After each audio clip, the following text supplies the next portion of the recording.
Is Shikha Srivastava from mathematics farm. आज हम लोग क्या पढ़ेंगे? आज हम लोग class 6 chapter 3 that is playing with numbers में एक्सरसाइज 3.7 सॉल्व करेंगे। अभी मैंने पहला क्वेश्चन लिखा है, तो क्या है पहला क्वेश्चन?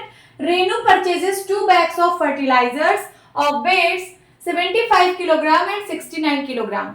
रेनू ने 2 बैग खरीदे फर्टिलाइजर के। पहले बैग का वेट 75 किलोग्राम है और दूसरे बैग का वेट 69 किलोग्राम है। Find the maximum value of weight which can measure the weight of fertiliser exact number of time. आपको मैक्सिमम वैल्यू बतानी है। मैक्सिमम वैल्यू, आपको ये वर्ड मैक्सिमम पे ध्यान देना है। आपको मैक्सिमम वैल्यू ऑफ वेट बताना है which can measure the weight of fertiliser exact number of time, जो इस फर्टिलाइजर को exact number of time weight measure करे। तो चलिए कैसे फाइंड आउट करेंगे? आपने एलसीएम और एचसीएफ पढ़ा है। एलसीएम का मतलब least common multiple and HCF का मतलब हाईएस्ट कॉमन फैक्टर। तो यहाँ पे देखिए मैक्सिमम वर्ड से क्या समझ में आ रहा है? मैक्सिमम से हाईएस्ट का पता चल रहा है। मैक्सिमम मींस हाईएस्ट, इसका मतलब आपको यहाँ पे हाईएस्ट कॉमन फैक्टर निकालना है, दैट इज एचसीएफ। इस वर्ड पे मैक्सिमम और मिनिमम पे ध्यान देना है।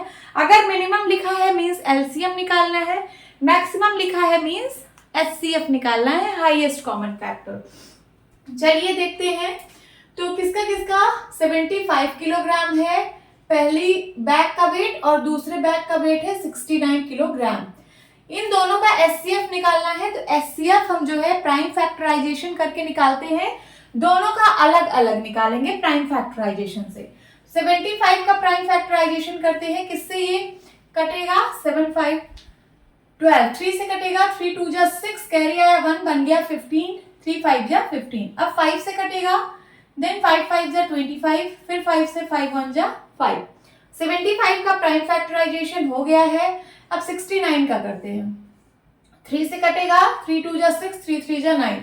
अब 23 से ही कटता है, तो 23 से काटिए, 23 1 जा 23। दोनों का प्राइम फैक्टराइजेशन हो गया है। अब दोनों के जो भी प्राइम फैक्टर्स आए हैं उनको इस फॉर्म में लिखिए, 3 इंटू 5 इंटू 5। 75 का को क्या लिख सकते हैं? 3 इंटू 5 इंटू 5। और 69 को क्या लिख सकते हैं? 3 इंटू 23। एचसीएफ बताइए क्या आया इन दोनों का? एचसीएफ ऑफ 75 एंड 69 क्या आया इन दोनों का एचसीएफ? जो कॉमन होता है, कॉमन क्या है यहाँ पे? 3।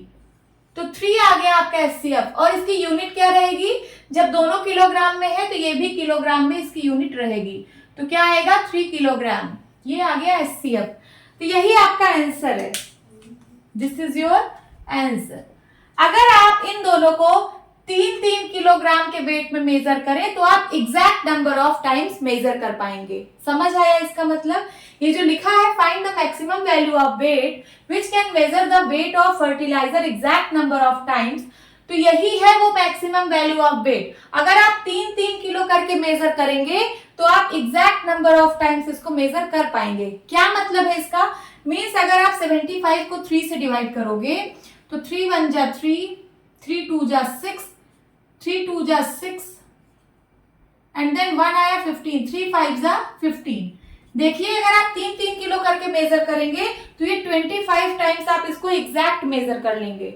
और उसी तरीके से 69 को अगर मैं 3 से डिवाइड करूं तो 3 2 जा 6, देन 9, 3 3 जा 9, कैंसिल आउट हो गया।